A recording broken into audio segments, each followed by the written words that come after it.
Have you found with what you're describing, particularly on the health benefit front of not just raw milk, but the other dietary programs you're talking about, are there people within the scientific community who are either willing to stand up and support your position, or indeed able to, in terms of finding funding and the channels within which to publish?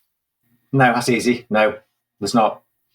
There's no money. There's no money for any research. This is why we're trying to, as a Raw Milk Producers Association, we're trying to focus some of that research onto it. But like I said earlier, the dairy industry is such a strong industry. The pharmaceutical company is such a strong industry that any scientist, well, let's face it, most of the science for the last few years have been funded by the people that are going to profit from it. So of course they found out that it's they're even telling you, sponsored by Pfizer. They're even telling you that they bought the media, but people are still prepared to. Anyway, that's a different subject. That's not what we're talking about. But science is bought now, isn't it? So it's a very much a case of you need to really start looking at the basics of the fundamental basics of life. Will give you all the answers you need.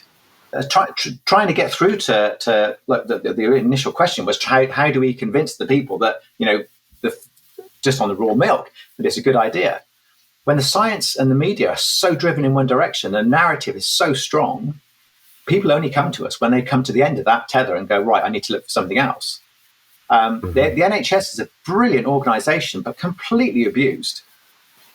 One of my bugbears and one of my things I really want to do, and I must get around to doing it, is having a Macmillan coffee morning with no sugar, because sugar feeds cancer. The irony of having cake stalls, and again, they're not doing it because they just it's just pure ignorance. They don't understand that the cancer feeds the sugar feeds the cancer, and now they are pushing it more and more. It just makes no sense to me before, and I just want to smack some bells around their heads and go, sort it out. You can.